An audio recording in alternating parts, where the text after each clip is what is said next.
Welcome to Rainbow Soul Podcast, where our soulstrology comes forward to help you manage your everyday life, with forecasts and deep dives on natal charts and queer perspectives on the planets, transits, and more. A group discussion about upcoming transits with tips on how to read these transits in your own chart. Hollis offers years of wisdom and natal chart knowledge with Bright Hawk's positive perspective and Lacrosse's inquiry. We offer the complete queer astrology experience. Welcome to Rainbow Soul. Please help us by subscribing, sharing, and commenting and reviewing. You can also learn where else Rainbow Soul is offered on our website at rainbowsoul.show. Hello, welcome everyone. We're starting a little bit later, but hopefully that's okay with most of you. And it's actually like, I don't even know what to say about that because that is weird. Yeah, I don't know why I thought it was 5:30. I scheduled it at 5:30. Yeah, there's no apparent reason why I did that, except that maybe it was in my best interest because I actually, if it had been at 5, I would have been a minute or two late because I was at the doctor's. So I just didn't get back fast enough. So it all works out in the end, right? So that's what I keep trying to tell myself. So hopefully you are telling yourself that and that it all works out in the end. So that's all that really matters, right? All right. Well, we are going to take a minute to ground and center. Sorry that I'm Hollis. I'm Bright Hawk. Welcome.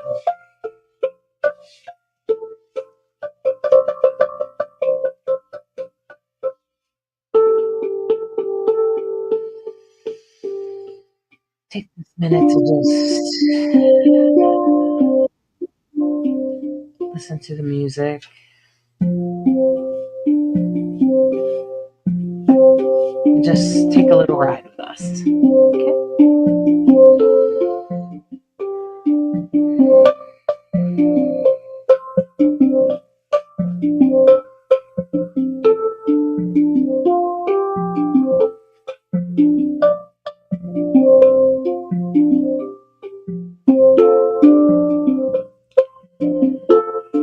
And as you just allow the tension to fall off of you, allow the music to carry it away.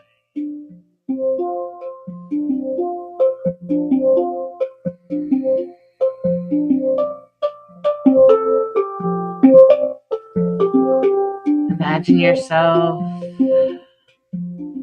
in space.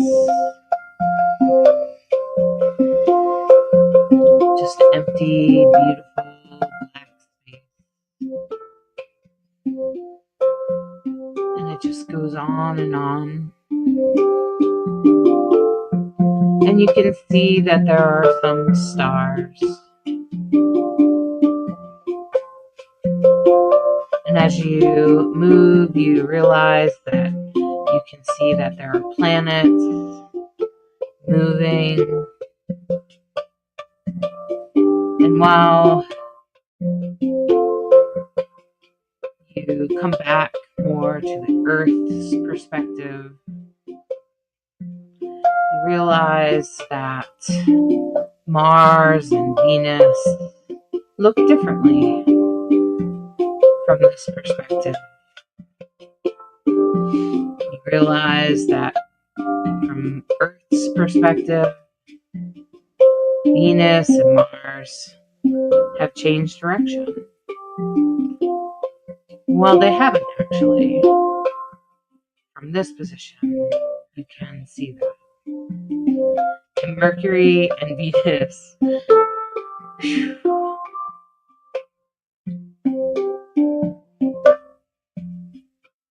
So while Mercury and Venus seem to have changed direction, you recognize from planet Earth's perspective, it's different. And you feel the shift around you. It starts feel like things are trying to get easier.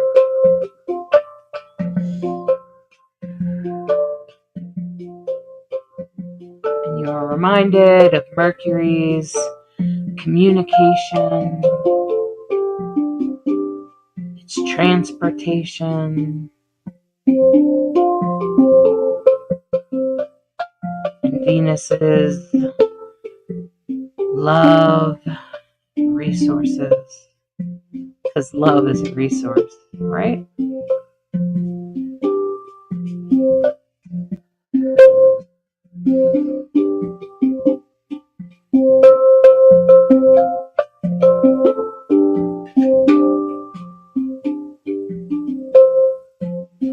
As we come back down to earth, we can feel comfort in knowing that all things change, all things come to an end.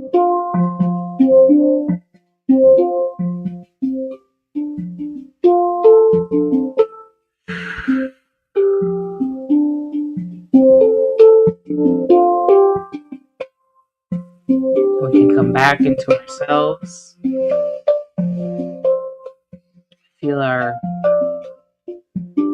bottoms on the seat, our feet on the floor.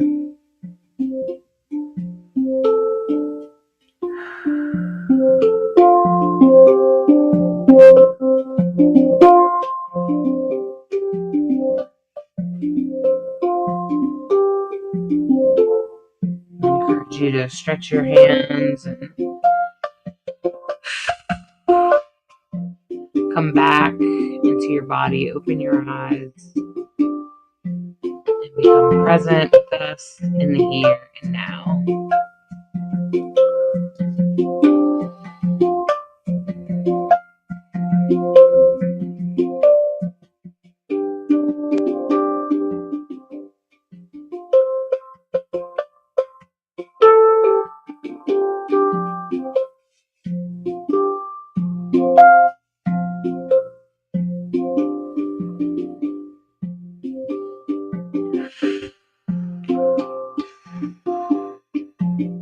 Everybody's back. Yeah, we're back.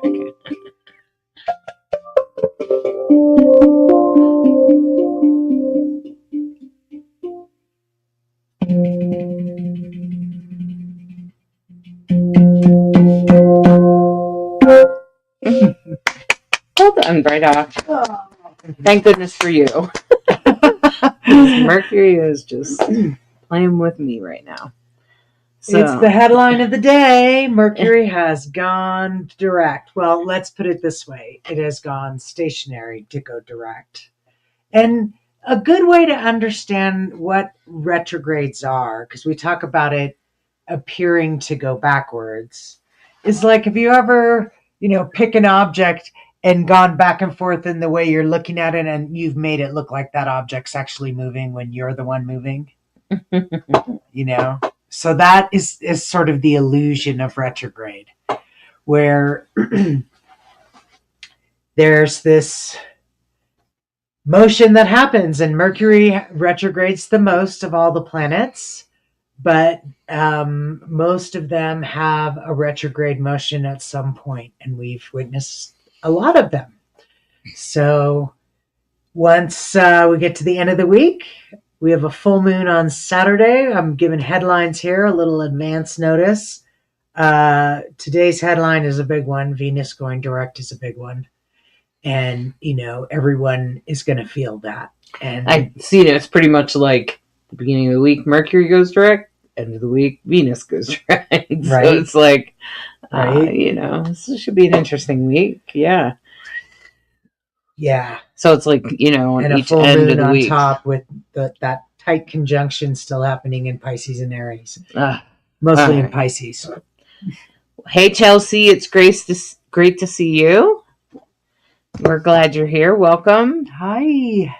And Alyssa. Aw, thanks.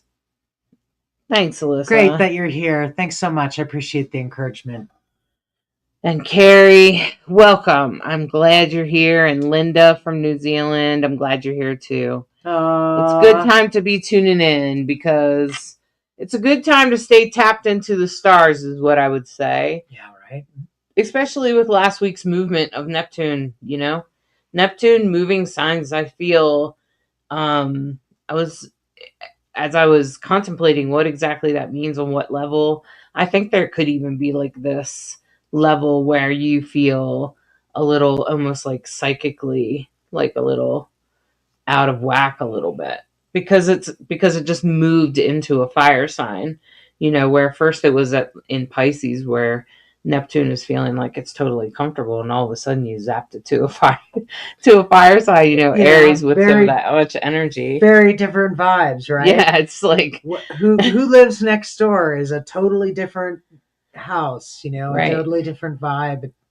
You go from water and mutable to fire and cardinal, which is like all out of the gate kind of stuff. Yeah, I feel like that change in itself I could feel this week. I just feel like there's like some life things that are like forcing people in certain ways, and I'm not the only one. There's all kinds of people out there that are making different life choices, or life is changing for them for a variety of reasons. And some people, I noticed that there must have been what Anne Ortley used to predict, gates that would open so that if people were close to passing, they would pass. And so, like, those kinds of things happened, and I appreciated that that insight. I completely understand, Carrie. We feel that way every week about I don't know how anyone gets through without astrology. I don't know how you can, navigate without looking at what's the weather going to be kind of thing, So I mean, it happens sometimes, but I usually miss it. Yeah, Carrie, and anyone with, well, this stuff, the stuff that's moving right now, like I said last week, and every astrologer we listen to says the same thing. March 2025 has been pointed at from all astrologers for years, frankly. Yeah. So, we got through. Now we get through April where, things start to leave retrograde. We start to have more forward moving direction, and that's just ultimately going to feel better. I think it's going to have that we're ready for the tide to change. Yeah. Bianca, I'm glad you found us this way. I'm not sure what page of difference, because I actually broadcasting to like 8 places at once. We try to make sure everybody knows. I'm glad you're all here. Thanks so much. All right. Linda's a Pisces. Oh, yeah. Boy, Pisces and Aries, man. You guys have just had so much intensity in your house. I'm just going to say. Yeah. Pisces, you got a lot going on. The North Node, Saturn's leaving there. Neptune just left. So I know you had to feel that, Pisces. Just this week, you probably felt like maybe you had some weird dreams, or, I don't think so, Bianca. She said that it ended on Divine Androgen. I didn't think so, but maybe it did. I don't know. But I imagine that Pisces would definitely feel that Neptune move out this past week. Like, I think they would feel like, oh my gosh, yeah, absolutely, a shift.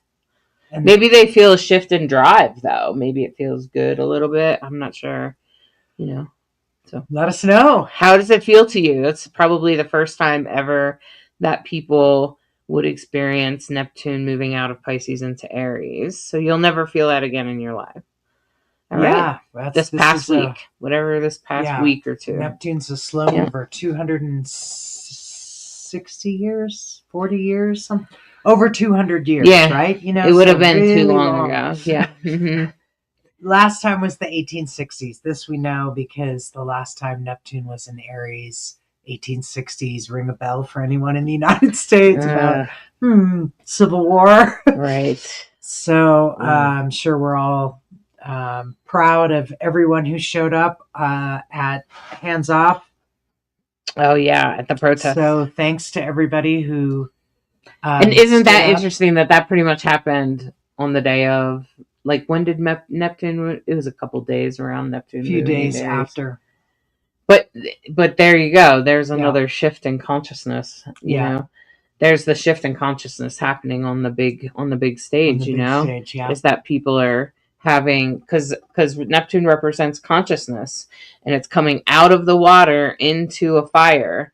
So it's like, of course, people are coming and saying, "We are the people. We are the people. We are the people," and shaking the world that way. Out of emotion, water, into action, fire. So people are like, okay, enough. We have to let our voices be heard, and right. Every act is a brave and courageous thing. So thank you all for that. No, Chelsea, the dreaming thing, because Neptune represents consciousness, it also represents and rules over the dream world. So a lot of times Neptune's movement will affect your dreams. So you probably, I'm sure, everybody has some Aries Pisces in their chart somewhere. Even if you don't have a major planet there, it's still in your chart. Yeah. So, it could just be in your 11th, 12th house. Yeah. But strange and vivid dreams, that's the Neptune shift. That's exactly what that is. Yeah, it makes sense, doesn't it? Yeah. So, and if you felt more tired, yeah, see, Linda said that, so she's a Pisces, and she said that she had a big change. Someone walked out the door, and that's in the Mystical Connections group. So I understand, Linda. See, it's because you're Pisces, and that Pisces, there's something coming in. This is destiny, though, because the North Node's been in there since January. So whatever's happening to Pisces right now is very fated. I was just thinking that. Yeah. Yeah. So when we talk about Pisces and Aries, because that's still where there's just a traffic jam, a party house, whatever you want to call it, we call it a stellium in astrology, but that doesn't matter. That's 3 or more in the same house, in the same sign. And you also want to look opposite, because the sign opposite that is also going to be feeling those things. And then in that case, it's Virgo and Libra, right? For the nodes? For the nodes and for, yeah. So the Virgo is where the South Node is, and Pisces is where the North Node is. So all the energy in Pisces is what Hollis was saying is very fated. Yeah, so I feel like Virgos right now, we're shedding. So, you guys are going to watch me shed in front of you. Okay, so Alyssa said, could our intuition be off also?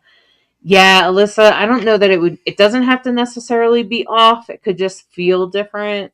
It could feel more intense for some people. Yeah, blessings. That's quite the surf you've got, Alyssa. Yeah. With all that Aries Pisces stuff you have going on there, you're going to feel all these shifts that are happening right now. This is a very intense time for you. And Samantha says, getting a lot of nudges from angels. That's definitely Neptune there. Yeah. So Neptune is very spiritual. So when it touches and changes things, it can also activate, visions in that regard. So yeah, big changes from Pisces to Aries. It's just a huge change for Neptune. All right, let's do this, because so literally the chart is for like right now. Yeah. I try to pretty much. Yeah. Pretty much. And Mercury is direct and conjunct the North Node. So it did actually move. It's not stationed, it's actually moving. It moves pretty fast. Well, it's out of retrograde, so we would call it station direct. You know, Okay. it's that illusion of Right. Exactly. so So we'll if it see if so if that it's not moving along today, it will move along tomorrow. yeah, And it might depend on who the other people are you're dealing with, because that's usually what we're waiting for or trying to work with. right. So, So you know, anything you have that's at 25, 26, 27, woo, it's like yeah. and I have a lot of stuff there, so I get it. Anything in Pisces and Virgo, if you have some intense placements there, you're going to really be feeling this. And then, you're just going to notice maybe a shift in energy last week and now a different type of shift. It might be more in a shift in communication or how you communicate or how you want to communicate. Anything like that, or actually it could, like, I had to wait like 3 months for this physical therapy appointment. And so it finally, on the day it goes direct, if I finally get it. So this is very Mercury retrograde goes direct. You finally get that thing. That thing comes through. So that's probably what you're going to be experiencing now. And we have a Leo moon, which I'm a Leo moon, so hey there. The moon is in some interesting aspects this week. At the end of the week, it's in a yod as Interesting. well. I can see there's a lot of positive aspects today. Yeah, exactly. We've got continuation of that minor grand trine we had all last week. And because those are real slow movers in that whole configuration. So so when the moon is in Leo, it answers to the sun. It's happy to be passing through, it's just left its home in Cancer.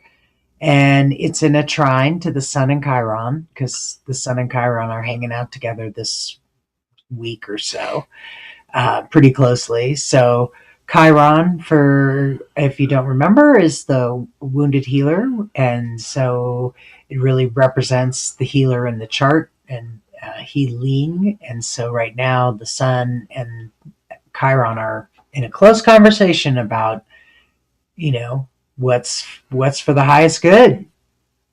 I think a lot of us are probably thinking about our wellness and things like that, especially with that South Node over there in Virgo reflecting that as well. Like letting go of any kind of bad health habits or anything like that. Virgo is very health centered, it's very focused on wellness particularly. So if you're finding yourself doing that, that's probably a lot what that is. And I think with the sun in Aries, which is also in a very physical sign, they're both in a very physical sign, and the sun is our vitality. It's what moves us forward. Right. And so I think those two are a reflection of each other, and like, I think Rick Levine was saying that, when you find that in multiple places, it tends to be more strong. And I accidentally started a whole new thread for body wellness by accident, just like last week in a group of random friends. So all of a sudden they wanted to talk about body stuff and being able to take care of ourselves and be accountable and stuff like that to get better wellness practices, exercising and things like that. So if that kind of thing is coming on board for you, you're not the only one. It's actually, and it's also kind of, I think spring tends to do that anyway, wouldn't you think? Sure. The Aries energy is, get going, get moving. Right. Exactly. Okay. And so, we're in Aries season, so I think it makes a lot of sense. And Sun conjunct Chiron, I think paying attention to your health makes a lot of sense. Moon square Uranus, I'm going to say, is maybe asking you to think about making a change because the moon is in conjunct or quincunx Venus and Saturn, which basically means exactly the same thing. Venus is about what do you value, Saturn is about what are you doing about it? What's your structure? What's your habits? How are you putting your health and best practices into action? So it's funny how in astrology you will see the same thing underlined frequently. Yeah, just like slightly different energy, but it's really the same thing. And there it is again. And there it is again. So I think there's probably a lot of us feeling that way right now. So that's the chart for right now. Yay, Mercury! Go! Yeah, some of us are probably feeling like there might be some resolution either now or around the corner. Consistent with my Hollis pointing it out, it seems to happen during every Mercury retrograde. I break a glass or two. I don't know why. I don't generally. Do you do two in Gemini when it's retrograde in Gemini? I don't know. My God, I don't know. And I'm a Mercury retrograde, so I notice Hollis will have a lot harder time, usually at the beginning and the ending, speaking. Yeah, talking. Things come out backwards, literally. I don't know. Yeah, my words like kind of just slip away. It's a little bit, and it's uncomfortable for me because most of the time I'm pretty good at expressing myself verbally, and then to not be, then it's uncomfortable, right? So some of you might experience that, or you might experience it the other way around. Most of the time you're uncomfortable with language, but while Mercury comes in and out of retrograde, suddenly you're more comfortable with it. So, okay. So this is Tuesday. And I think I was like, well, it's pretty much a similar energy, except there's actually more positive aspects tomorrow. Well, Tuesday morning, the big thing I would point out is that the void moon. So if you're listening to us for the first time, the void moon is that moment when the moon changes signs about every 2.5 days. And just like we've been talking about the contrast and the difference between Pisces and Aries, there's this moment in between those two signs when the moon crosses over, and it's called the void. And the void is like that in-between time. It's the time when you want to take a break. Don't plan anything that you want to be initiating stuff. It's not outward energy, it's inward energy. Stop and reflect. Do good self-care, take time to do whatever's good for you. So this void in mountain time starts at 4 a.m. to tomorrow morning, and it goes for a little while. This is the longest void moon, I think. That might be an interesting good day tomorrow. Yeah, it goes until 20 to 2 and mountain time, so it could be totally different for your time. And when the moon goes into Virgo, it's usually about getting organized and paying attention and what are the details that need to be tended to. And it's in conjunct, again, that quincunx in conjunct, same thing. This aspect that is, it's like fated energy. It's meant to make it. It makes you, how to say it just sort of pushes you down a certain path. You don't have a lot of choice in the matter. That's what we found. That's why we call it fated energy. It's destined. It's like, oh, for some reason I'm having a gut feeling I'm supposed to take care of doing this thing or meeting this person or whatever it is. So when the moon, the moon is in conjunct Pluto. Pluto is the underworld and transformation, and the moon is in Aquarius, which is very transformational. So yeah, I feel like that's that feeling that that a lot of us are experiencing right now, which is that feeling of like, is this gonna end or what? like it's that anxiety of when the ball's going to drop type of thing. I think there's a lot When's of the other shoe gonna drop? yeah. Is this the bottom?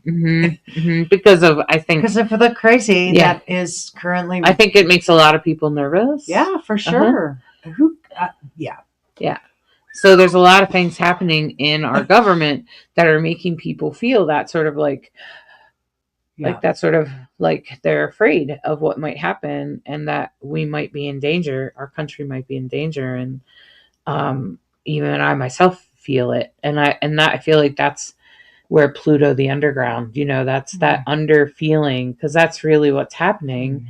People are uneasy with the changes. So in some ways, what Donald Trump was saying, but there's something he's saying that's right, which is rare, is that people don't like change. That's correct. They don't. But that part. But not much else. But that change that's happening is, I think it makes people uneasy a little bit. I think we're all a little uneasy, and I think that's that feeling. And I think Pluto's been speaking loudly in Aquarius, because I feel like Pluto in Aquarius is very loud, and that's our protests and things like that. And every time I see those protests, I'm like, okay, Pluto in Aquarius, here we go. Yep. Pluto in Aquarius, and now Neptune in Aries. Here we go. Right. So it's an interesting world, you all. Just like when so you the get morning should be pretty chill, and let us know if you notice when the void ends, which is 2:00. Now, was it last week we had like 2 different days where it was a big void moon? Yeah, it was like a void all day, but in those days I didn't feel very good. I felt very like I had a wet blanket on. Yeah, the first one you were definitely like you had a wet blanket on. And I think it was because it was a void moon of Pisces. Oh. But this time it's, it'll be going into Virgo. So I think it'll be different. And of course, I have Virgo rising, Hollis is a Virgo sun. So, maybe I'll be curious what we notice about tomorrow morning, and if it feels just nice and chill, or if it feels like I can't get my shit together. I've had 2 cups of coffee and I'm still dragging my ass. We've all been there, right? Oh yeah. Mm-hmm. Oh my gosh. Okay. We have some questions. Oh, lots of questions. Okay, fun. So funny. I had all my appointments today. Everything went super well. Great, good. Samantha. Me too. I'm glad that I got the appointment. Just realized my Neptune is in my 6th house too. Oh boy, Alyssa. Yeah, so that's going to affect your day-to-day life and your and probably your health and wellness. Even my cats had their visits. Oh, good. We are dealing with lots and lots of some pretty bad flooding in some areas in Kentucky, huh? So I can't get out and enjoy spring right now. I understand, Bianca. Wow, yeah, that sounds I really hard. get it. I'm having a hard thing with wind triggering a weird thing and that I'm trying to deal with that's painful, and I can't be outside too much right now. I totally understand that feeling. Yeah, we got a fair bit of snow this weekend. It's now starting to melt again, but it kind of messed with. You will be indoors now. Yeah. Yeah. Do you guys know anything about quantum human design? I assume she's talking about human design. Oh, yeah. I love it. I find it fascinating, super, super interesting, very complimentary, kind of goes at combines some things, including astrology, the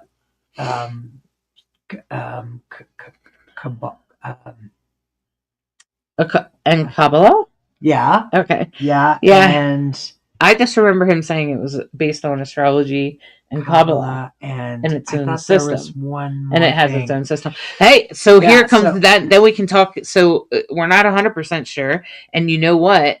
Here's a little history lesson. Rainbow Soul started out as a spiritual talk show with just me and LaCrosse.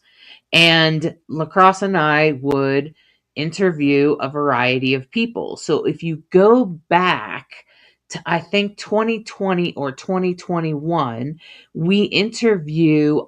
So what we would do is bring on queer spiritual people. And what happened was we just simply ran out of people. Anyway, so if you go and take a look at it, it's an interview about human design, Carrie, but you'll have to go hunting. Okay. So you probably could get it on YouTube. There, it's from like 2020 and it's Rainbow Soul. Or if you look for our podcast on our podcast was on, YouTube, but I think it was also on, it's on like Spotify and Apple and all of that.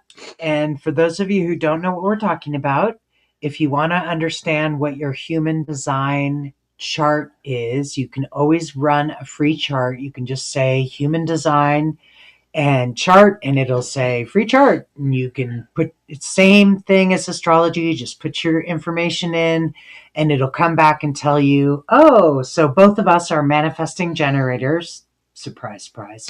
Not at all. And there's some things in human design that just are really neat. That really help you just understand like astrology. yourself. Just like astrology. I've seen it do wonders for helping parents understand their children. Really just a fun, neat way to go. Mm-hmm. And that's the thing we're always trying to hopefully express about astrology. There's so many different forms and expertise and roads you can travel in astrology. And we try to make it as accessible and demystify it as much as possible so that it doesn't sound like a bunch of gobbledygook, because it's a whole other language. And you know, people don't want to wade through what's that, you know, when we speak squares and transits and what have you, you know, what does that mean? What does that mean to me? Let's get down to what does it mean to me? You know, so we hopefully answer that, you know, and I love your questions when we can help you say, what does this mean for me? I'm a such and such. You know, Hollis does a great job at the end of saying exactly, for especially sun, moon, and rising, how to get there. Yeah. So, you know, let's okay, so I just want more. Okay. Got my correct diagnosis last week, Tuesday. I was misdiagnosed type 2 diabetes. I'm actually type 1. Oh my gosh. So hopefully with proper treatment things will get better. Yeah, I understand the mixed emotions. Yeah, but at least you've got some answers, Bianca, and I hope that really gets better with some medication. I'm sure that will probably really help. Part of the I don't know, energy. Bianca. What? She just said something about a comment disappearing. I don't know. So Carrie's like, I'm feeling everything you guys are talking about. All right. Carrie got her chart already. See that? Awesome. There you go. Great. All right. Yeah. So whoever does the history thing, you can come back and remind us of what that guy's name is. But I know he does human design, and I know he teaches human design. And he was a really nice guy. You'll be able to see that on the show. Yeah. And when we go and look at the chart for Wednesday doesn't change a whole lot. Okay. What you now have basically is the moon coming into conjunction and conversation, I guess you could say, with our past, with past relations, past views, past ways of doing things, because you're in Virgo. So moon and south node and conjunct in Virgo are obviously opposite that whole big party, which would be the North Node, Neptune, Mercury and Venus, plus Saturn. You know, it's a party, because they're all within just a few degrees at 27, 26, 25, right. 24. It's like a party going on over there in Pisces. So anything in Pisces, anything in Virgo, you're feeling it right now, okay? Like, I mean, you're feeling something, and differing degrees depending on what you have in those signs. And I just would say that, you know, that's That's what's been going on though for a while now, and you're going to be feeling it for Pisces for a bit now, okay? And then Aries is going to get their turn. So on Thursday, looks like we have those minor trines are staying though. Yeah, they're not going anywhere. They're still there. They're They're still hanging around there. Yeah, exactly. And now you see that the moon is really perfected in its conjunction with South Node. And, throw in this in conjunction stuff that keeps happening. So, or no, actually, that happens the next day. Never mind. And then there is a void moon. I was going to say, of course, when the moon is in Virgo, Virgo is ruled by Mercury. So, opposites, it's across the circle. Hey, man, how's it going? That, you arrive in someone's house and you want to talk to the host, and they're 180 degrees from you. Yeah, so communication, I feel like communication things would probably resolve, like doctor's appointments and things like that we've been all noticing, that kind of thing. That kind of thing will start to resolve, but I feel like relationship things, like relationship with other people, not necessarily like just like health organizations or whatever, but like I feel like relationships with people, that's gonna take this week and it will start to unfold this week, but I think it'll probably feel even better next week. I think so, because some people have been struggling in relationship. I know that for sure. So it looks like there's a void moon on Thursday, 7:48 p.m. Yeah, in the evening. Thursday evening, so, just before 8 p.m. till 1 a.m. the next morning. And for those of you who work late shifts, that's a good one to know about. And, of course, the moon will be moving out of Virgo and into Libra. Right. Okay. And Libra is ruled by Venus. Again, it's opposite side of the sky. Well, hopefully they'll well, not quite opposite. Yeah, not quite. But hopefully Venus will go forward when Venus goes forward at the end of the week. I think so. This is Friday, so by Sunday, I feel like it will probably feel better. You want to look at Saturday tomorrow? We have a full moon, 23 degrees. Libra, moon in Libra, of course, sun in Aries. And again, its conjunction is even tighter than ever with Chiron. Now you have Venus is at 24, Saturn is at 25, Mercury is at 28. And of course, now this is the last day of Venus being retrograde. I feel like by the end of the weekend, if you're going through some here's where the yod is. This is where I feel better. And we have what we call a yod, or a finger of God. What's that? Well, in this case, it's a triangle that's pointing at the moon. So that means the moon is the one facilitating the conversation. And the base of the triangle is Uranus on one side and Venus and Saturn on the other. So, yeah. And so I would say that's pulling. So if you look at the foundation of that would be progress and life path, sudden surprises or shifts. And since it's pulling from Saturn and Venus, that would be about what we love and how that feeds us and how we live our lives in relation to that.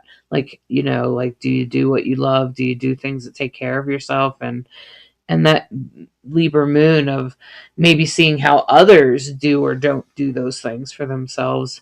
And maybe even trying to work together with others to try to take better care of ourselves or others. It will definitely be in relation to relationships and definitely with emotions because of that Venus, right? Right, exactly. That combination is quite the combo. Right. So I feel like it's going to be about that. It's exactly what I just sort of outlined. It could have a little to do with money or something like that, depending on where it's placed in your chart, just because Saturn and Venus can easily have a lot to do with money. But I feel like if you listen to the desire for connection, you'll do better. So if you are struggling with some sort of relationship thing or something comes up in that regards, then just always remember to stay, that you want to stay, hopefully if you do, you want to stay connected. Don't let me tell you want to stay connected to someone that's clearly toxic. Okay. But if you decide that you would like to mostly preserve that relationship, then just come back to connection, because that's what the Libra moon is. That's Libra moon. Right. Libra moon is like Right. very much about connections and relationships. Right. It's very Right. so. Yeah. Okay. Very So that's powerful. yeah. That's So Saturday, and and then Sunday, ta-da! Venus goes direct. Woo! right. Now we just have to finish this transit, because it's still got to now go. Mercury and Venus Back now have to through. march back through everything that they went backwards on, and that does have meaning, mostly just because usually it's a resolution though. So Hopefully, usually yeah. there you'll be like, oh, this is what I was dealing with when Mercury was in retrograde. Now you'll probably find some sort of solution, and it will probably be a pretty good one. You'll find some sort of way to deal with things. You'll find some sort of way to work through things wherever Pisces is in your chart. I'm kind of like doing this because that's for me, Pisces is children. And if you don't know, I'm homeschooling both of my grandchildren virtually. I know you probably think I'm crazy. Sometimes I think I am. But anyway, I'm doing the best I can, and so and it's fine. It's if you know anything about homeschooling, it's just kids don't go to school for 8 hours a day. They go to school for homeschooling is like what, like 2 hours maybe, right? Okay, so like it's like an hour or two, and the one child is 10. So she could do things on her own. So it's like, a couple of hours, right? And so it's not like all day or anything. So, and I think, and I have experience. This isn't my first rodeo. And they're amazing. I'm just going to say amazing. And I have a lot of asteroids in the 5th house of children. And so a lot of that Pisces stuff is in my house of children. And my grandchild is, she has a lot of business going on in Pisces and Aries. So boy, oh boy, oh boy, oh boy. And we can tell by the way she behaves. So boy, if you have kids, you definitely want to know their chart. Really tough on her. Boy, was it tough on her. Yeah. Venus retrograde can be tough on anyone and everyone. It can really, if you have Venus retrograde in your chart, chances are you struggled with some self-worth, then it can really force you to do some work, basically, and hopefully become very resilient. Hollis has Venus retrograde. Yeah, I do. Woo, boy. People that we know that are resilient because they've had to overcome a lot, especially Venus retrograde also indicates having a really tough childhood. So, or some sort of kind of it's actually like an assault on the feminine. So, because if Venus is afflicted in your chart, this is what I read or heard. I think it might have been both. So, if Venus is afflicted in your chart, that means it's retrograde, and maybe it's in a square or opposite something. Okay, or it's in a sign where it's in what we call detriment. Okay, like Scorpio, and so that would be like Scorpio. This means that you might struggle with relationships or with being female.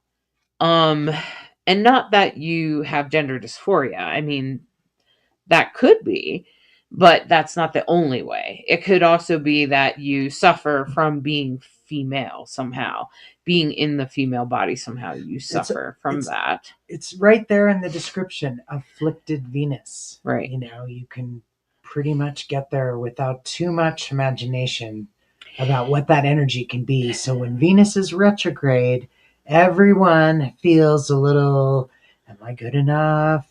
And did people like me? Or Yep. I'm not valued. People, I need more respect, you know, or whatever it is. That they feel like they're not loved as much as they are. Something gets tripped that it can really change your perspective. And then now at the end of the week with it going direct, your perspective might change again next week as a result, where you're like, oh, wow, I'm looking at that very differently than I did last month.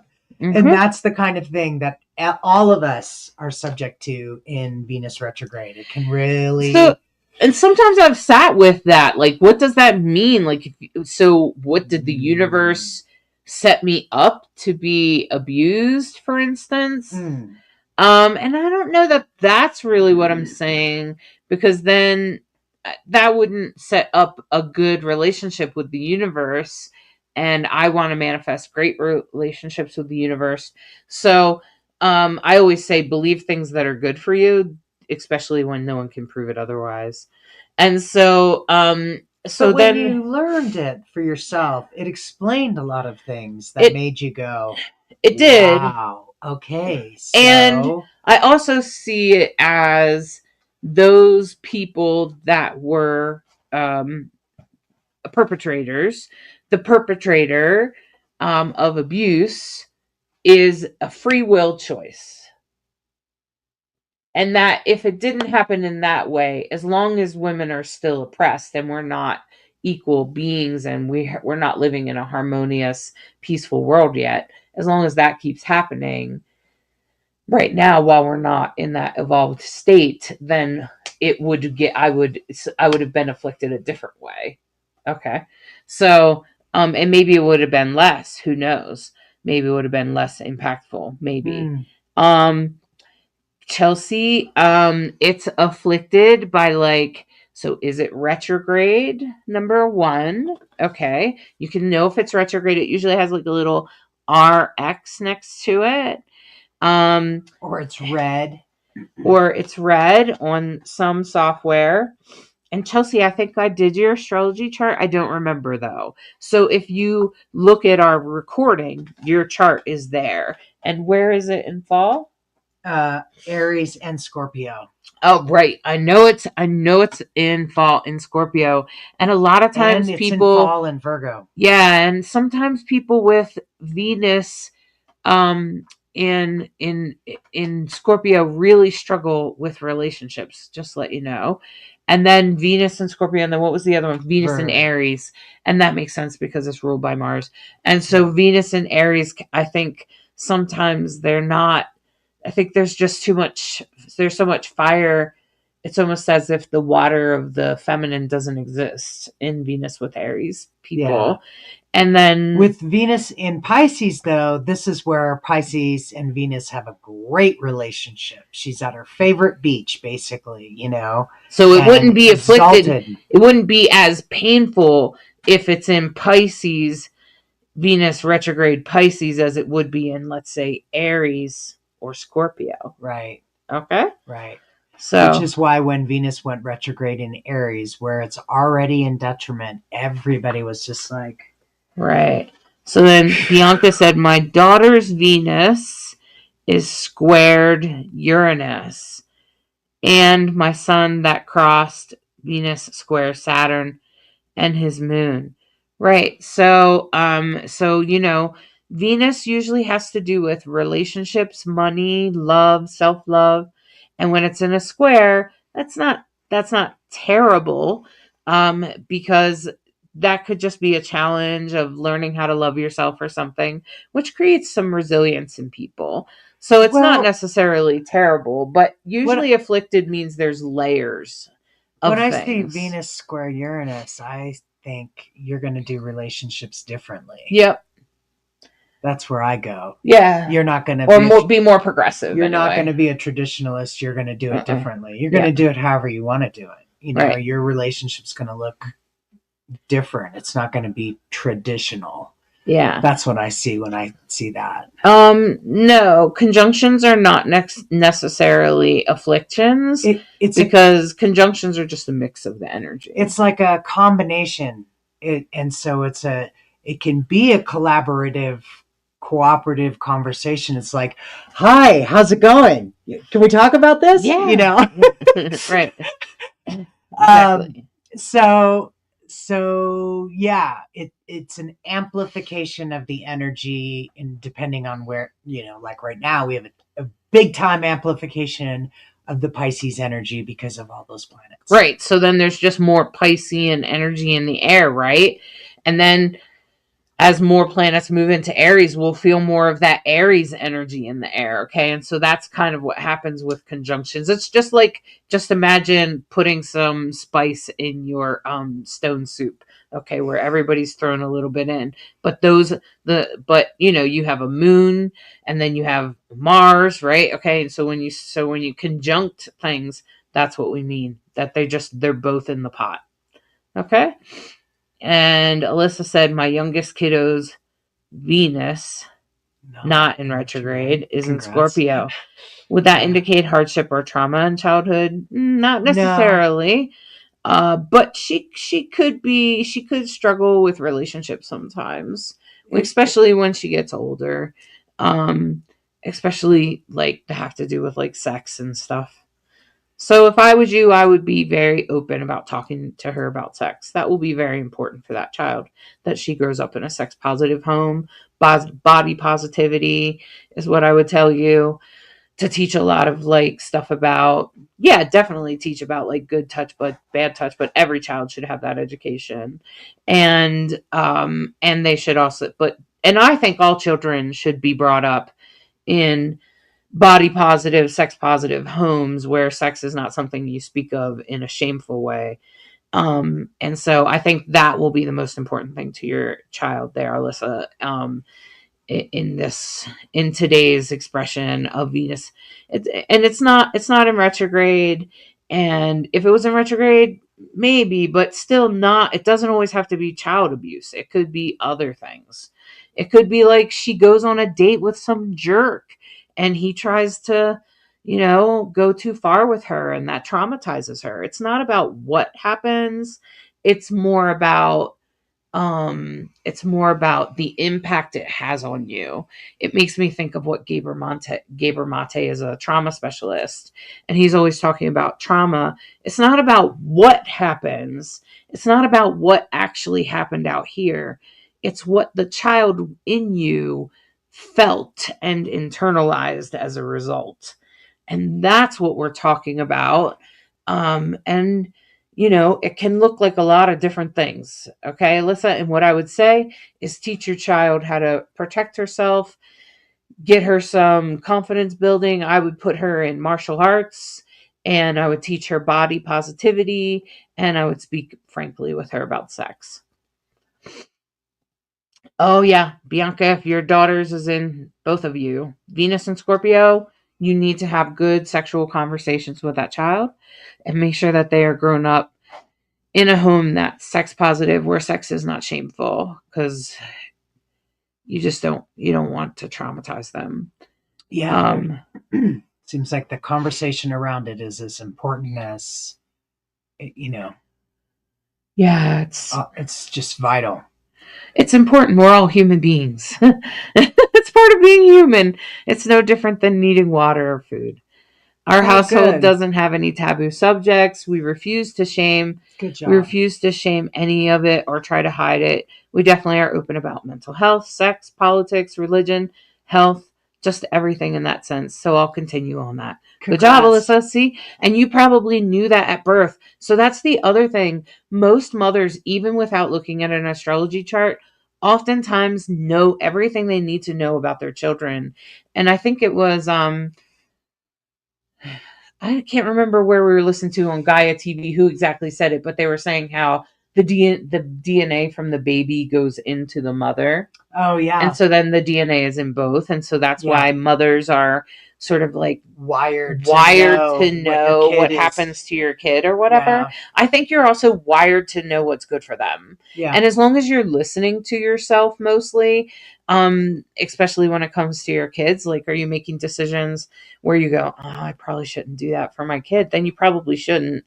And if you think that your child really needs something in particular, you should probably get that for them.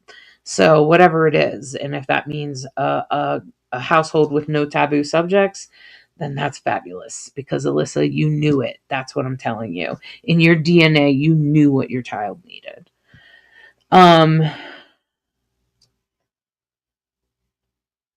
What exactly would I look for as what planet Venus squared in relation to what sign?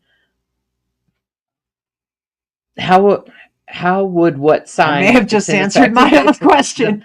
Go to the next one. Bianca, I think you did.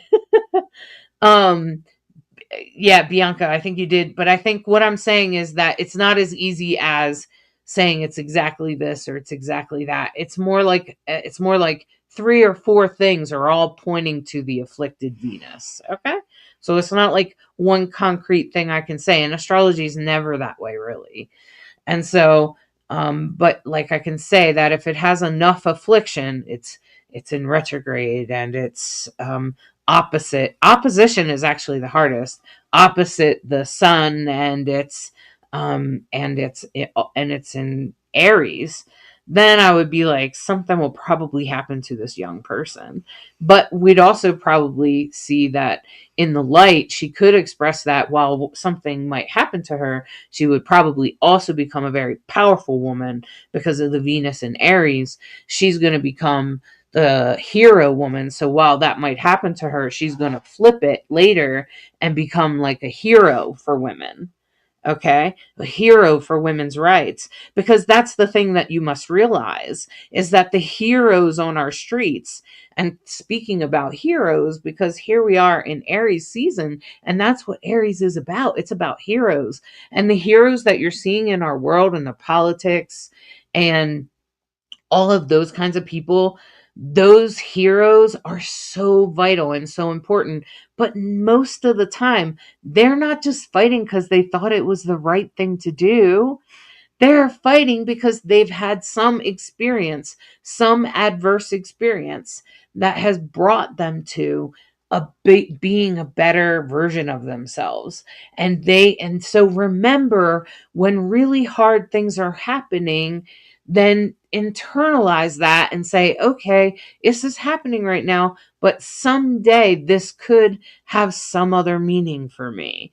I don't know what it is now, but I'm sure this is leading me somewhere, even when it's a really hard thing. And so that's what I'm saying, that sometimes we want to protect our children, but we also must remember that they must go through hard things, and they'll get onto the other side of those hard things, and then they'll become a resilient, amazing hero, and you'll be so damn proud of your child anyway. Okay. And so that's really what's important, is that we just love our children.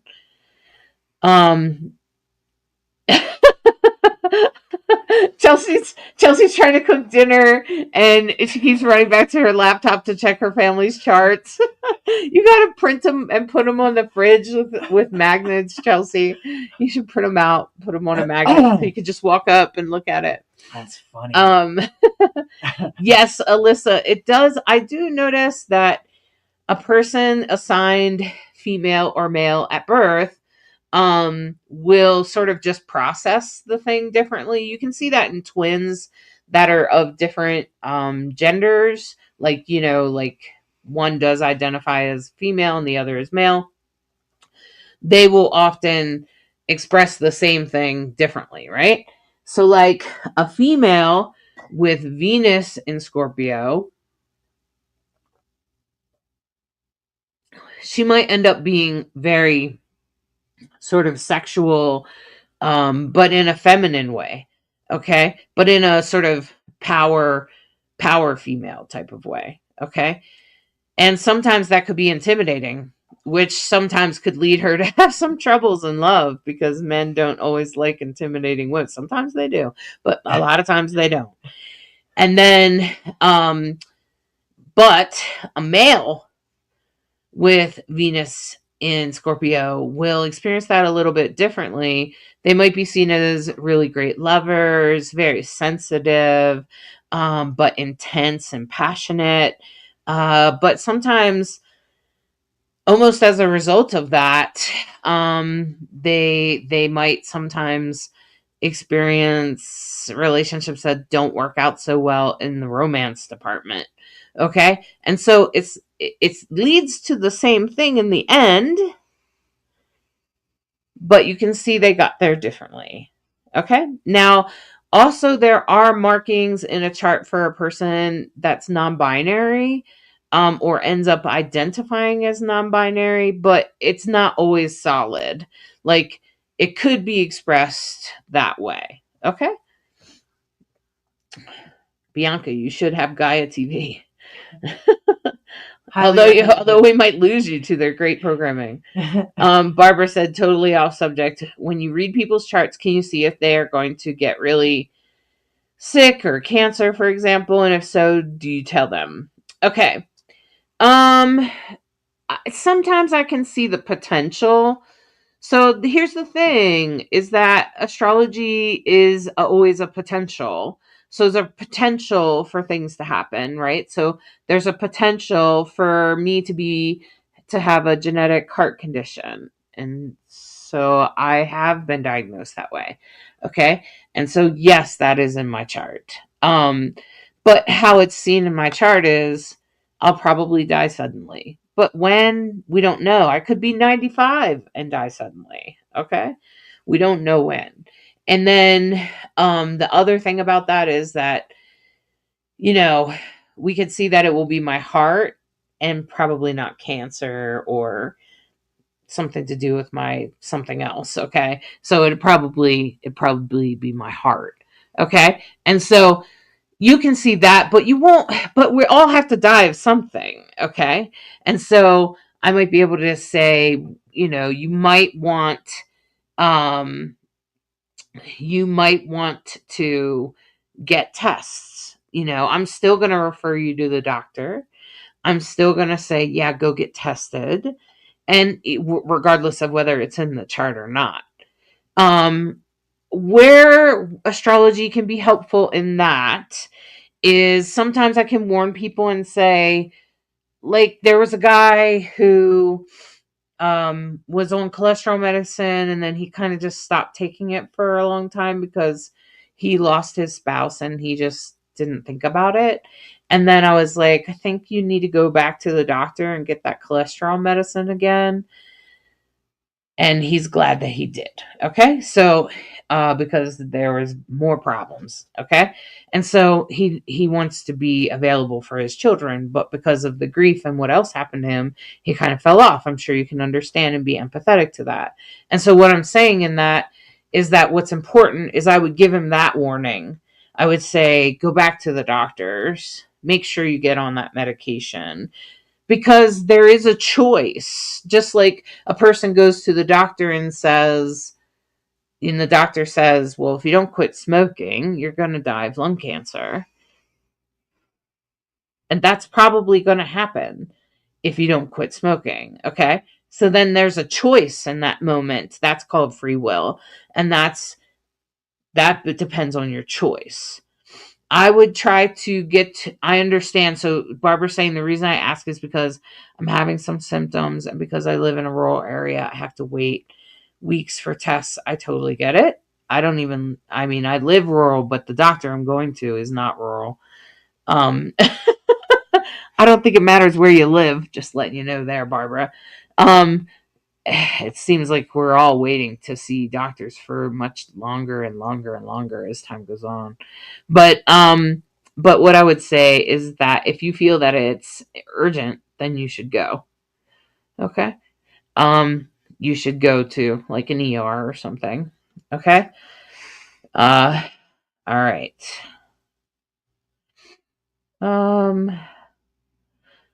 With Venus being in Scorpio, that is. Okay, I'm not sure what that was, but okay. I love the thought of still carrying my son Christopher's DNA, even though he's not with me.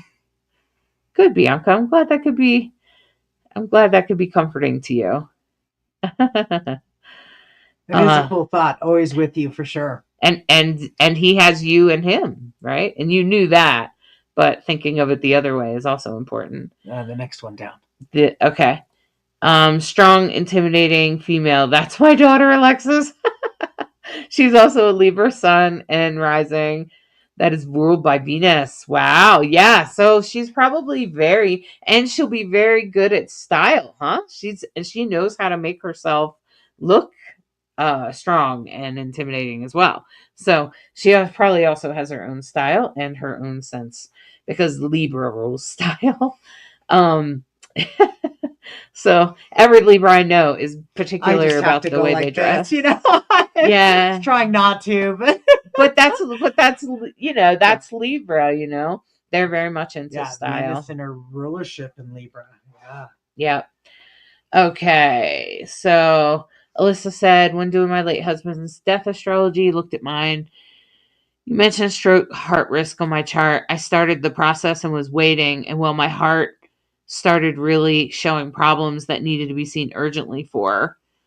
Was able to do that last week and follow up today. Between your reading the chart, the symptoms, and free choice, it really hit the nail on the head.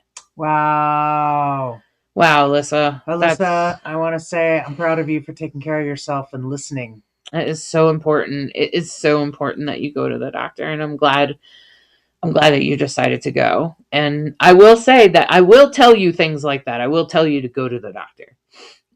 Especially if I see that there's something, because I have medical astrology to help me with the death astrology. Yeah. If that makes sense, because then I can see how, what it was involved when a person passed. Right. It helps in the validation. So let's do the astrology. Oh yeah. You're going to do Venus direct, or? I was trying to think of that. The full moon, the Saturday chart. Because there's so much. Yeah, let's do it. Let's do it Saturday. All right, because we're already in today. I was trying to decide the difference, like today or Saturday. Yeah, cluster. All right. Days. All right. Saturday. So Saturday is the full moon, and that's gonna full moon, right? Mm-hmm. Yeah. So Saturday is the full moon, and so that's a good time. You're gonna really feel that shift on that. So you guys, that's when you're really gonna feel the shift, I think, of Venus. I think you're gonna feel it in the moon first. Yeah, I can't imagine you don't. I mean, there's just such a preponderance of energy there. Especially with that grand trine there. Yeah. Saturday into Sunday, you're going to feel that. Yeah, I think it's actually going to feel really good this weekend, Saturday, Sunday, with Venus, because Venus is going direct and it rules Libra. I think this full moon is going to be the most powerful of the week, even more powerful than today. And like the last couple of days with Mercury going direct. Oh, that's just me that feels that because I have too much Virgo. Okay. All right. So this is for Pisces. Aries. Aries. Sorry, I was looking at the Pisces very full house. Okay. So start again. This is the horoscope for Saturday, April 12th. And this is for Pisces. Aries. Oh my gosh. This is for Aries. Moon. Aries, sun, moon, and rising.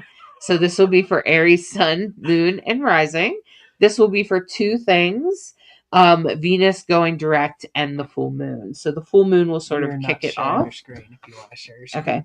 And so the full moon will sort of kick it off. And the full moon will kick it off, which should happen on Saturday. So just be aware, Saturday into Sunday this is where in your life it will affect you. And for Aries, it's really going to affect you in relationships, okay? Because Venus It's going to really change the way you see or feel relationships and how that comes through for you. Okay. Especially relationships, it doesn't have to be like love or romantic relationships.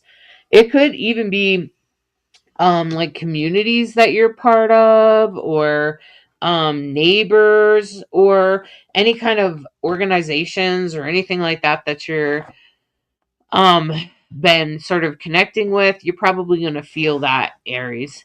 You're probably going to feel that energy.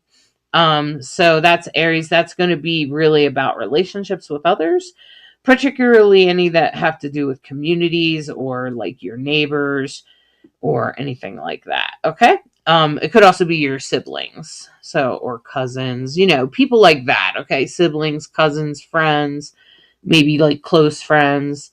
And they're or people in your neighborhood. All right. And that's for Aries. Now this is for Taurus. Taurus, this is for Saturday, Taurus. And let's see. So Taurus, this is really, you're really going to feel this around work and day-to-day life. I don't know what's shifting there for you, but I know there's something shifting there for you and you're not even sure. Maybe it's just you. Maybe you're just feeling kind of with all this Neptune in your 12th house and everything.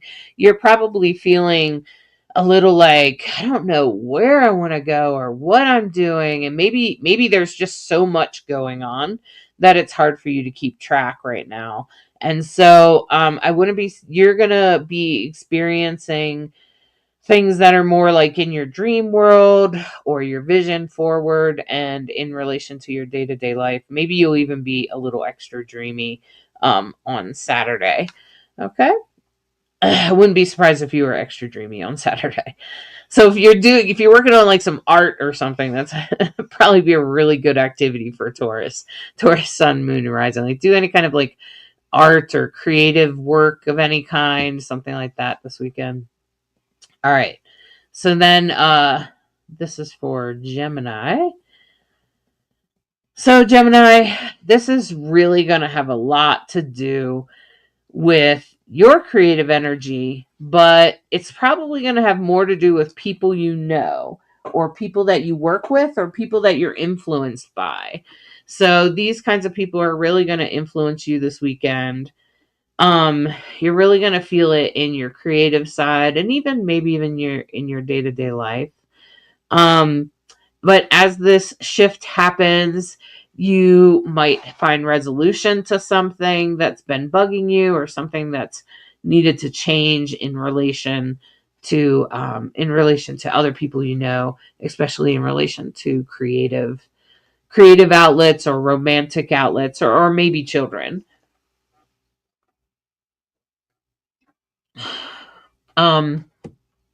Maybe children. So that's pretty much the area that it's going to really affect for you. So just pay attention, especially to those relationships that you want to stay connected with. Just try to stay connected with them. Okay, just try to speak your intention, because that's really your intention. As Venus goes forward, the resolution will be found. So just know that the resolution is right in front of you. And this is for Cancer. This is for Cancer, sun, moon, and rising. Cancer, I don't know what's going on at work, but whew, right? Okay. And maybe you don't even know what's going on at work. Okay. So like Cancer, I can understand with Mars entering your sign, or exiting your sign rather. It's probably felt like you've probably been through something really major, Cancer, or you're going through something. Maybe you're finishing the transition now. But whatever's happening for you, especially at work, it's going to be, that's where the challenge is going to be. That's where the relationship is going to shift. You might come to a realization or something. You just might come to an awareness of something, or it will actually reveal itself when Venus gets up there by Neptune. So that would be more in May. But as you experience this relationship with someone you work with, It could also have something to do with money in your work, or how you're making money, especially whatever you put out in the world. Okay, so that's for Cancer, Sun, Moon, and Rising. And now for Leo. So Leo, this has a lot to do with waking up. Oh, poor Leo. They are just I always feel bad for them because right now Mars is like sitting on that ascendant. So if they have something in Mars, you're about to feel some real action happen. So some things are about to take off for you, Leo. You've been experiencing either something to do with the law, or something to do with higher learning, or with spiritual awakenings, having an awakening, or even learning about spirituality. Maybe you've been learning more and more about spirituality recently, especially with all that action in Pisces up in your ninth house. So Leo, you're really navigating some energy right now, some real shifts in your lifestyle, in your life, and the way you see things. So just know that any spiritual things or accomplishments that you finish right now, or any action that takes forward, I think at this point, Leo is probably getting their rewards. They've been through a lot with this Mars retrograde in the last few months, since last fall. And now they're going to, as Mars moves into Leo, the action is going to start happening. Mercury has gone direct. Maybe communication has gotten better. Maybe you finally got that message through. And as Venus goes direct, it's really going to bring through some higher learning, some belief systems, some better relationships, maybe some money. But it will come in the form of educational money, or could be charity. I think is also the ninth house has to do with. And okay, so now that's for Leo, Sun, and Moon. And now this is for Rising. Sun, Moon, and Rising. And this is for Virgo, Sun, Moon, and Rising. Virgo, it's going to be in our 8th house. So that's really going to be about shadow. That's going to be about other people's money. That's going to be about all the things that we think about as taboo. Okay. So that's death, that's sex. So all of those sort of taboo subjects, including like the occult, astrology, witchcraft, all of those things are taboo, right? And so anything that's in the 8th, so we have right now, Virgo, that Venus forward will be probably in your 8th house. And it will have something to do maybe with money, or other people's money, or even relationships and money, and also relationships and anything to do with the occult or spirituality, or taboo topics, including death. And it probably may also involve community for you. Okay. So it's a energy of resolving things and trying to get back to what would feel better for you and others. That's really what the intention will be.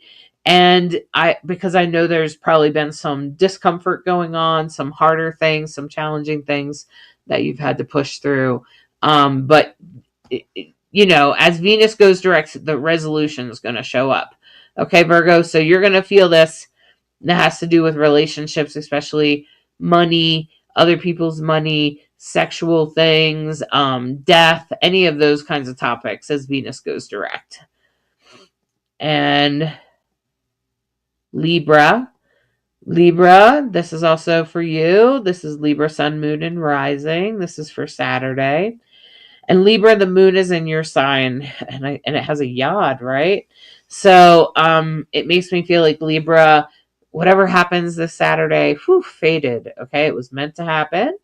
And so just try to go with it to the best of your ability.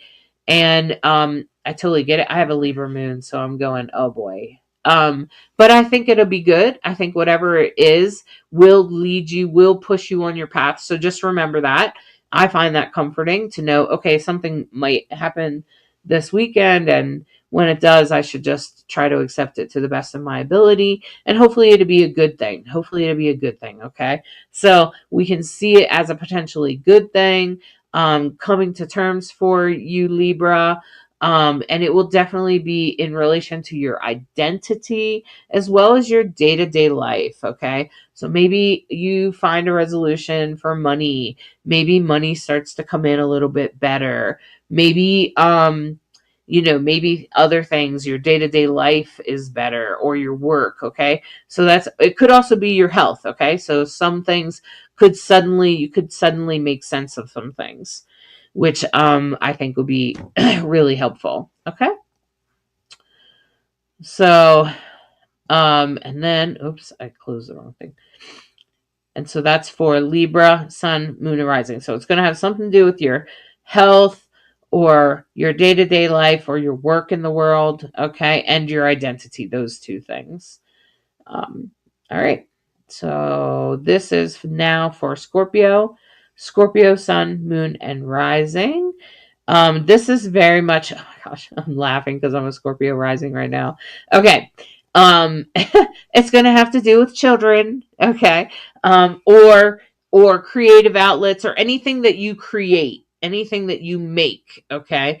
And it also may have to do with romantic relationships. Okay, Scorpio. Suddenly relationships are going to change. Suddenly things are going to shift. Mercury's going to go direct. Communication's going to happen better. Venus is going to go direct. And that's going to improve the relationships this weekend, okay? So things are going to feel better. They're going to feel less stressed. They're going to feel more like you found your flow, at least for a little bit. We'll get a little regard. When Venus gets into Aries, it can feel a little bumpy, but some people are able to like kind of grab that and ride it like a good horse. So don't worry about it too much, Scorpio. It's going to be okay the way you are right now with Venus and Pisces. Once it goes direct, the solution will come, and that will be very important in your romantic relationships or children or anything that you create and put out, okay? And so that would be like art or anything that you create. And now for Sagittarius, Sun, Moon, and Rising. This would be, this has everything to do with your home, Sagittarius. This has everything to do with what's happening at home, your family of origin. Relationships could mend, or you could at least mend them a little bit or find some solution. And with Ceres traveling with that, it makes me think of mother, because of course the fourth house rules your parents. But with Ceres in there, it makes me really think about mother. So Sagittarius, you might feel something in relation to your mother. And since it is in a grand trine with Juno, it makes me think, and Mars, it makes me feel like right away, it starts to make me feel like, oh, this is actually quite important time for you, Sagittarius. This actually will be some sort of healing, okay?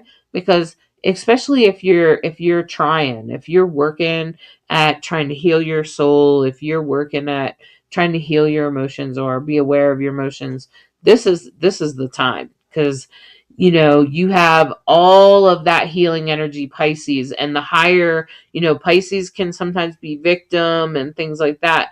And that's the low vibration of Pisces. But the high vibration of Pisces is very much like healing and psychic energy and spirituality and those kinds of things. So I invite you to engage in any of that, because Venus is conjunct Ceres there. That just means that the energy is mixed, right? Okay. And so when Venus goes direct, it will be moving then in the same direction as Ceres. And I feel like that could bring some healing around mother. And I know some other people, I can't remember if they have Sagittarius placements, but some other people that are also dealing with mom things.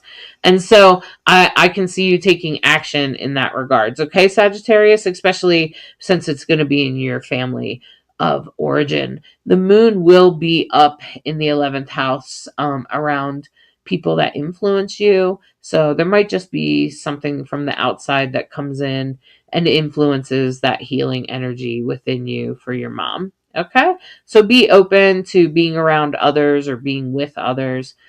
It would be a good time for that, Sagittarius. And for Capricorn, this is for Capricorn, Sun, Moon, and Rising. Now, for you, most of this Venus energy is going to be in your house of community, people around you, your neighbors, the people that live next door, right? Your friends, even your cousins would fall here. And so this is for Capricorn, Sun, Moon, and Rising. So when the Venus goes direct for you, you know, you might finally feel less uncomfortable. You might feel more positive about something. You might feel a sense of relief or a sense of knowing things about your community and where you live. And where, you know, the people that you spend most of your time with, those will also be very important. And siblings, that will also be important. So those are the kinds of people that I'm talking about. And those, I think you're going to feel a sense of relief.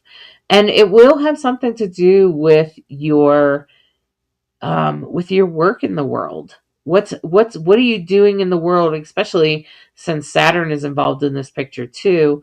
Capricorn, that's your ruling planet. And so what's going on at work that's leading you to community or different communities, or what kind of communities, or whatever it is you offer the world, whatever it is you put out in the world. Okay, Capricorn?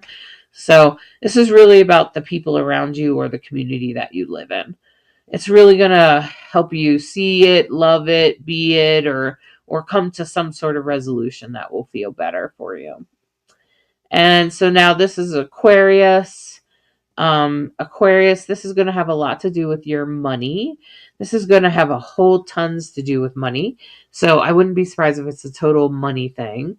And, you know, where money finds its way to you, or you figure out a different way to manage your books, or whatever it is that you do to make it better. I feel like money solutions will happen for you here, Aquarius. You will be figuring out maybe a new way to make money. That could even also happen, or money could come in for you. Okay?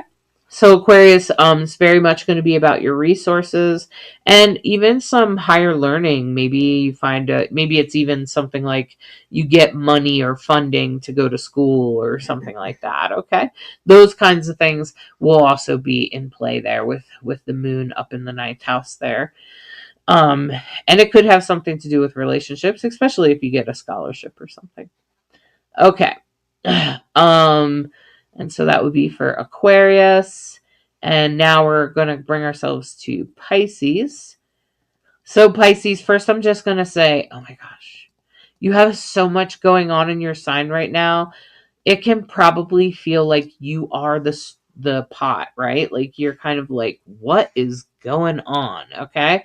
So people with strong Pisces placements probably are feeling very shifted and sort of rocked around because there's so much going on in Pisces right now. And with an amplification of their Piscean energy, they're going to be more sensitive. They, you know, might be experiencing a variety of emotions and stuff depending on if it's your sun. It's probably going to be how you present yourself to the world, and who are you, and what's your identity, and what's your vitality, all of that, right? But if it's your rising, it's going to be more like who you really are underneath, and who you are at home, and what kind of friend are you, and you know, what kind of integrity and things like that do you have. And if it's your moon, it's going to be very much about your emotions and your intuition and your psychic things. Okay. So that's really Pisces. That's where you're going to be feeling a lot of energy. And so there could be a lot to do with your identity and who you are and how that expresses for you. in particular, even with relationships in particular, like you could actually be like, well, I'm not sure this relationship serves my identity anymore. I'm not sure this is who I still am. And that's totally valid. Okay. So Pisces, if you feel like you're going through like just becoming a new person or something, you are. So just, it's okay. It's all right. Just allow it. All right. All right. I think that's everybody. I had to double check in my head. That's amazing. All right. Really cool.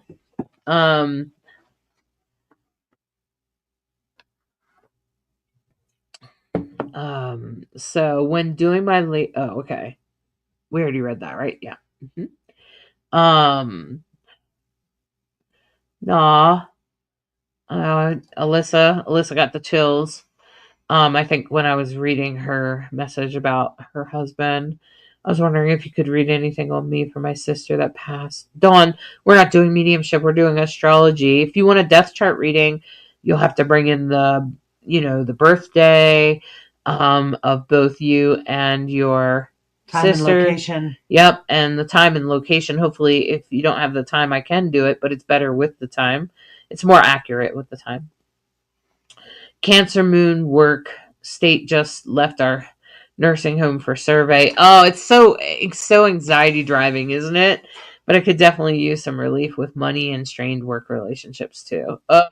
Well, now that they're gone, Bianca, now that that's over until next year, we were just in a nursing home doing our Let's Dance program, and we were pretty sure they were getting ready for inspection. I was like, me. There's a lot more staff here today. I was like, they'll probably be inspected any day now, because you know how they double staff up. And you guys, if you ever worked in a nursing home, you know the bullshit they pull there, man. They do some kooky stuff, and and when you've worked in one long enough, and a couple of you get inspected every year.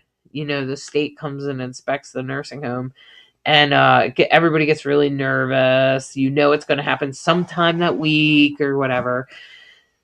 Good luck. Yeah. Yeah. So, you have the same sun and rising as my husband. Okay. Oh. Sagittarius is some bring on the healing. Yeah, I hear ya. Yeah. I know. Aren't they amazing? I agree. Totally.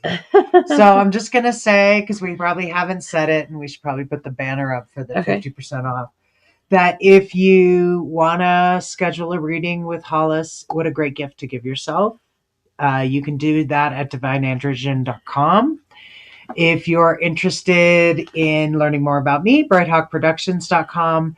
And of course, we created astrology class, and Hollis also created an easy one, kind of a 1, 2, 3. What's your sun, moon, and rising? How to do it really easily. So there's a code right there. It's very little money we're asking for that. We're really intending just to help make astrology more accessible and easy for you, so that these podcasts are even more understandable and relevant for you. Understand how to make it relevant for you. And for those people that are just listening on the podcast, you can just go to divineandrogen.com/shop-2. And that's where Divine Androgen is DivineAndrogyne.com/shop-2. It is, I think it's in the description. At least Divine Androgen is. And you can always click on digital shop. And you can use the code LIVE50 and you'll get half off. So I think it'll be a whole $5. Yeah, it's pretty easy. Yeah. So, all right. So 3 tarot cards before we wrap up. So Pisces, what I said, Alyssa, you can rewind it when we're done. Number 1. Okay. And then number 2, I think it was something about, personal identity and relationships. Yeah. Okay. All right. So I'm going to pull 3 cards from the Love is Love deck. This is a LGBTQ deck. Each card is done by a different LGBTQ artist. And the first card is in reference to our past, our history. And this is the Knight of Pentacles. This is about having the resources. This is about being the one that is the provider. This is a little bit more of a comfort provider, of a nurturing provider, because it is represented by the seahorse. So that would be like a nurturing provider. That would be that kind of energy, okay? So that's the Knight of Pentacles. It's represented by trans man, which it totally makes sense if you know anything about transgender people. And so being a trans man is very sort of nurturing, but also sort of resourceful. So having resources. And that's really, because if you think about the seahorse, how they take care of their babies is important. So this is in the past. This is maybe something that's already come up, or something that's already happened for you, or some way that you've already expressed or someone else has expressed in your life. And now this is the here and now, which makes me go, oh my gosh, this is like the Lovers card, which is a great card, but it's also like a protest if you take a look here. And I always very pertinent, very relevant. This makes me think of like the gay marriage movement when we were doing that. I've been reflecting a lot of all the activist type of situations I've been part of, and this is this makes me think of that, and how they used to say that for gay couples, loving each other was a revolutionary sort of act, right? Okay. And I think that's happening again now. And that's exactly what this card is about, is that loving right now is a revolutionary act. And the more that we think we're divided, the more we will be. But the more we come together on what's important, and how we're all just human beings and we love one another, that's really where the power is right now. And that's exactly what this is a reminder of, because you can see it kind of looks like a protest. It kind of looks like people coming together in a group. And that's exactly what the Lovers card is about. It is about loving in a way that sort of spreads around the world. So remember that loving is a revolutionary act. Loving anyone is a revolutionary act. And coming in the future, we're going to feel supported. This is the Three of Pentacles. We're going to feel lifted up. People are going to take care of us. We're going to be able to take care of them. We'll be able to help each other out. So don't be surprised if people step into your life that are supportive. Allow them in. When people are supportive, you can let them help you, and that's a really important thing to do. And I feel like that's what this is about. In the future, if you're in need, allow people to help you, okay? And if you're available, help others, okay? And that's pretty much what this card is about for the future. A beautiful message. Thank you. Okay. Wow. I love that. I love how that reflects this last week just so clearly. That's beautiful. Well, thanks so much. We've really appreciated the conversation and the questions and the interaction, and thumbs up and shares and likes help a whole bunch. Hopefully you're subscribed to our YouTube channels and our Facebook pages so that you know when we go live, just in case it's a half hour later or earlier than we typically do. I'm probably going to keep it at 5:30 though. I think you're going to keep it at 5:30 now? I think so. Okay. Like, what do you guys think? Why don't you vote and just post on here, just comment 5 or 5:30, whatever one you think would be better. That's what time it is, Mountain Time.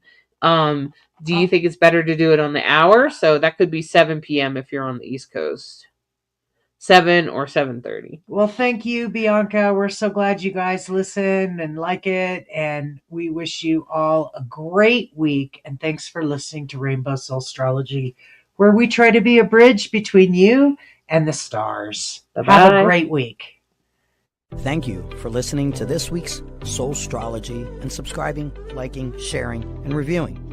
We hope you enjoy this dose of Soulstrology and encourage you to embrace the week ahead with an open mind and heart so that you may integrate the deepest of lessons from the stars. Take a moment to step outside and honor the planets, stars, and moon in the sky with your heart. Integrate the messages that resonate and leave the rest for someone else. We deeply appreciate each and every one of you. Always remember that you are a perfectly unique human with an exclusive star map of your destiny, your soul purpose, and your heart's desire. Thank you again for tuning in to Rainbow Soul.